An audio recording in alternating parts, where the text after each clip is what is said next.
ನನ್ನ ಪ್ರೀತಿಯ ದೇವರ ಮಕ್ಕಳೇ, ನಮ್ಮ ಆತ್ಮ ಕಾಪಾಡಲ್ಪಡಬೇಕಾದದ್ದು ಬಹಳ ಪ್ರಾಮುಖ್ಯವಾದದ್ದು. ನಮ್ಮ ಆತ್ಮದಲ್ಲಿ ಪಾಪಕ್ಕೆ ಒಳಗಾಗಿ ಕರ್ತನನ್ನು ಬಿಟ್ಟು ಅಗಲಿ ಬಿಟ್ಟರೆ ಅದು ನರಕದ ದಂಡನೆಗೆ ಪ್ರವೇಶಿಸುತ್ತದೆ. ನಮ್ಮ ಜೀವಿತವೇ ನಾಶವಾಗುತ್ತದೆ. ಆದ್ದರಿಂದ ನಮ್ಮ ಆತ್ಮ ರಕ್ಷಣೆಯನ್ನು ಕುರಿತು ನಾವು ಎಷ್ಟೋ ಎಚ್ಚರಿಕೆಯನ್ನು ವಹಿಸಿದ್ದೇವೋ ಹಾಗೆ ಕಾಪಾಡಲ್ಪಡಲು ನಾವು ಎಷ್ಟೋ ಎಚ್ಚರದಿಂದಿರಬೇಕು. ಹಾಗಾದರೆ ಅದಕ್ಕೆ ನಾವು ಏನು ಮಾಡಬೇಕು? ನಿನ್ನ ವಶಕ್ಕೆ ಕೊಡಲ್ಪಟ್ಟಿರುವುದನ್ನು ಶ್ರೇಷ್ಠವೆಂದು ತಿಳಿದು ನಮ್ಮಲ್ಲಿ ವಾಸವಾಗಿರುವ ಪವಿತ್ರಾತ್ಮ ಮೂಲಕ ಕಾಪಾಡು. 2 ತಿಮೋತಿ 1:14 ಎಂದು ಅಪೊಸ್ತಲನಾದ ಪೌಲನ ಮೂಲಕ ಕರ್ತರು ನಮಗೆ ಆಲೋಚನೆ ನೀಡುತ್ತಾರೆ. ಅದಕ್ಕೆ ಮೇಲಿರುವ ಸತ್ಯವೇದ ವಾಕ್ಯವನ್ನು ಓದಿ ನೋಡುವಾಗ, ನಾನು ನಂಬಿರುವಾತನನ್ನು ಬಲ್ಲೆನು, ಆತನು ನನ್ನ ವಶದಲ್ಲಿರುವುದನ್ನು ಆತನು ಆ ದಿನಕ್ಕಾಗಿ ಆತನ ಮರಣದವರೆಗೂ, ಅಂದ್ರೆ ಯೇಸು ಸ್ವಾಮಿ ಸೆಕೆಂಡ್ ಕಮಿಂಗ್ ಬರುತ್ತಾರಲ್ಲ ಅಲ್ಲಿಯವರೆಗೂ, ಮತ್ತು ಅಥವಾ ನನ್ನ ಮರಣದವರೆಗೂ ಅಂದ್ರೆ ನನ್ನ ಮತ್ತು ನಿಮ್ಮ ಮರಣದವರೆಗೂ ಕಾಪಾಡುವುದಕ್ಕೆ ಶಕ್ತನಾಗಿದ್ದನೆಂದು ದೃಢವಾಗಿ ನಂಬಿದ್ದೇನೆ. 2 ತಿಮೋತಿ 1:12 ಎಂದು ಅಪೊಸ್ತಲನಾದ ಪೌಲನು ದೃಢಪಡಿಸಿದರು. ಅಂದರೆ ನಮ್ಮ ಆತ್ಮವನ್ನು, ಜೀವಿತವನ್ನು ಕರ್ತನ ಕೈಯಲ್ಲಿ ಒಪ್ಪಿಸಿಕೊಟ್ಟು ಬಿಟ್ಟೆವು. ಆತನು ಕಾದುಕೊಳ್ಳಲು ಶಕ್ತನಾಗಿದ್ದಾರೆ ಎಂದು ನಾವು ನಂಬುತ್ತೇವೆ. ಅದೇ ಸಮಯದಲ್ಲಿ ನಮ್ಮಲ್ಲಿ ವಾಸವಾಗಿರುವ ಪವಿತ್ರಾತ್ಮನ ಮೂಲಕ ಕಾಪಾಡು ಎಂದು ಸತ್ಯವೇದವು ನಮ್ಮನ್ನು ಬಲವಂತಪಡಿಸುತ್ತದೆ. 2 ತಿಮೋತಿ 1:14 ಹಾಗಾದರೆ ನಮ್ಮ ಆತ್ಮವನ್ನು ಕಾದುಕೊಳ್ಳುವ ಕಾರ್ಯದಲ್ಲಿ ಕರ್ತನಿಗೆ ಒಂದು ಪಾಲಿದೆ, ಹಾಗೂ ನಮಗೂ ಒಂದು ಪಾಲಿದೆ. ಆತನು ತಾನು ವಾಗ್ದಾನ ಮಾಡಿದ ಹಾಗೆಯೇ ನಮ್ಮನ್ನು ಕಾಪಾಡಲು ಯಾವಾಗಲೂ ಸಿದ್ಧನಾಗಿಯೇ ಇದ್ದಾರೆ. ಆದರೆ ಅದಕ್ಕಾಗಿ ಪ್ರತಿದಿನವೂ ನಾವು ಮಾಡಬೇಕಾದ 2 ಪ್ರಮುಖ ವಿಷಯಗಳು ಇವೆ. ಮೊದಲನೇದಾಗಿ, ಪ್ರತಿದಿನವೂ ಸತ್ಯವೇದ ವಾಕ್ಯಗಳನ್ನು ಓದಿ ಧ್ಯಾನಿಸಬೇಕು. ಯಾಕೆಂದರೆ ಸತ್ಯವೇದ ವಾಕ್ಯಗಳು ನಮ್ಮ ಆತ್ಮವನ್ನು ಬೇಲಿ ಹಾಕಿ ತಪ್ಪಿಸಿ ಕಾಪಾಡಲು ಶಕ್ತಿಯುತವಾಗಿದೆ. ಆದ್ದರಿಂದ ಪ್ರತಿದಿನವೂ ಮುಂಜಾನೆಯಲ್ಲಿ ಎದ್ದು ಸಿದ್ಧರಾಗಿ ದೇವರ ಸಾನ್ನಿಧ್ಯದಲ್ಲಿ ಕುಳಿತು ಸತ್ಯವೇದದಲ್ಲಿರುವ ಸತ್ಯವೇದ ವಾಕ್ಯಗಳನ್ನು ಓದಿ ಧ್ಯಾನಿಸಬೇಕು. ನಿಮಗೆ ವಿರೋಧವಾಗಿ ಪಾಪ ಮಾಡದಂತೆ ನಿನ್ನ ನುಡಿಗಳನ್ನು ನನ್ನ ಹೃದಯದಲ್ಲಿ ಇಟ್ಟುಕೊಂಡಿದ್ದೇನೆ. ಕೀರ್ತನೆ 119:11 ವಾಕ್ಯ ಹೇಳುತ್ತದೆ. ಒಬ್ಬ ಭಕ್ತನು ಹೇಳುತ್ತಾರೆ, ನಿನ್ನ ವಿರುದ್ಧವಾಗಿ ಪಾಪ ಮಾಡುವಂತೆ ನಿನ್ನ ನುಡಿಗಳು ನನ್ನ ಹೃದಯದಲ್ಲಿ ಇಟ್ಟುಕೊಂಡಿದ್ದೇನೆ ಎಂಬುದಾಗಿ. ಅಂದ್ರೆ ದೇವರ ವಾಕ್ಯವನ್ನು ನಮ್ಮ ಹೃದಯದಲ್ಲಿ ಇಟ್ಟುಕೊಂಡ್ರೆ ನಾವು ಯಾವುದೇ ಕಾರಣಕ್ಕೂ ದೇವರನ್ನು ಬಿಟ್ಟು ಅಗಲಿ ಹೋಗುವುದಿಲ್ಲ. ಅಂದ್ರೆ ದೇವರ ವಿರುದ್ಧವಾಗಿ ಪಾಪ ಮಾಡುವುದಿಲ್ಲ ಎಂಬುದು ಇದರ ವಾಕ್ಯದ ಅರ್ಥ.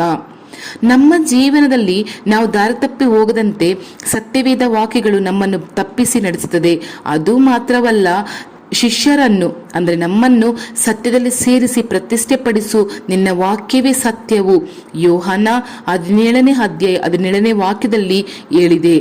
ಯೇಸು ಕ್ರಿಸ್ತರು ತನ್ನ ಶಿಷ್ಯರಿಗಾಗಿ ತಂದೆ ಬಳಿ ಬೇಡಿಕೊಂಡರು. ಆ ದಿನ ತನ್ನ ಶಿಷ್ಯಂದ್ರಿಗೋಸ್ಕರ ಬೇಡಿದರು, ಈ ದಿನ ನಮಗೋಸ್ಕರ ಬೇಡುತ್ತಿದ್ದಾರೆ. ಯಾಕೆಂದರೆ ಪರಿಶುದ್ಧಪಡಿಸುವ ಶಕ್ತಿ ಸತ್ಯವೇದ ವಾಕ್ಯಕ್ಕೆ ಉಂಟು.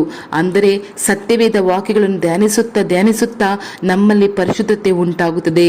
ಅದು ನಮ್ಮ ಆತ್ಮಗಳನ್ನು ಪರಿಶುದ್ಧಪಡಿಸುತ್ತಲೇ ಇರುತ್ತದೆ. ಅದರ ಪರಿಣಾಮವಾಗಿ ಕರ್ತನ ಸಂರಕ್ಷಣೆ ನಮ್ಮ ಆತ್ಮದ ಮೇಲೆ ಇರುತ್ತದೆ. ಎರಡನೆಯದಾಗಿ, ಪವಿತ್ರಾತ್ಮನಲ್ಲಿ ತುಂಬಿ ಪ್ರಾರ್ಥಿಸಬೇಕು.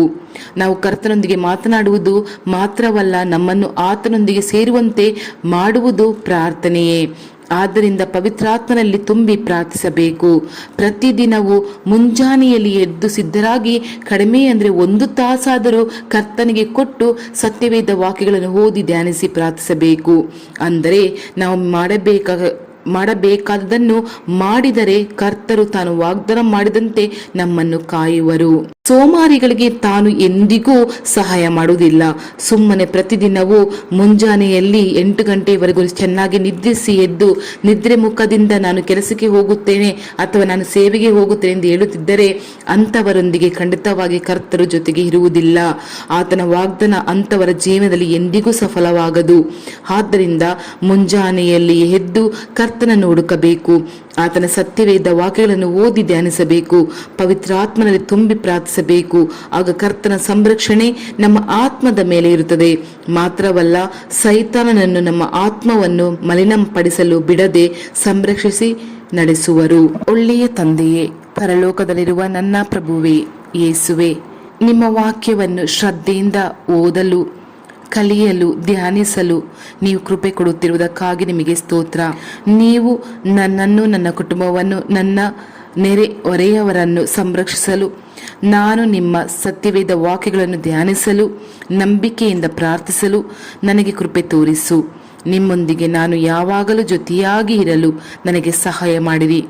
ನಿಮ್ಮ ರೀತಿ ಪ್ರಾರ್ಥಿಸಲು, ನಿಮ್ಮ ರೀತಿ ಕ್ಷಮಿಸಲು, ನಿಮ್ಮ ರೀತಿ ಪ್ರೀತಿಸಲು, ನಿಮ್ಮ ರೀತಿ ನಾನು ಪ್ರಾರ್ಥನೆ ಮಾಡಲು, ಧ್ಯಾನಿಸಲು ಹಾಗೂ ನಿಮ್ಮ ರೀತಿ ಉಪವಾಸ ಇರುವ ರೀತಿ ನನಗೆ ಉರಿದುಂಬಿಸು ಪ್ರಭುವೆ.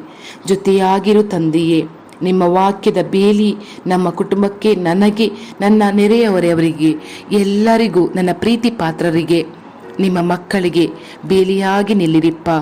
ಸೈತನ ಕುತಂತ್ರದಲ್ಲಿ ನಾವು ಬಲಿಯಾಗದ ರೀತಿ ನಮ್ಮನ್ನು ರಕ್ಷಿಸಿರಿ. ನಿಮ್ಮ ಅಮೂಲ್ಯವಾದ ರಕ್ತದ ಕೋಟೆಯಲ್ಲಿ ನಮ್ಮನ್ನು ಬಂಧಿಸಿರಿ. ಯೇಸು ಕ್ರಿಸ್ತನ ನಾಮದಲ್ಲಿ ಆಮೀನ್, ಆಮೀನ್ ತಂದೆಯೇ. Thank you Lord Jesus Christ.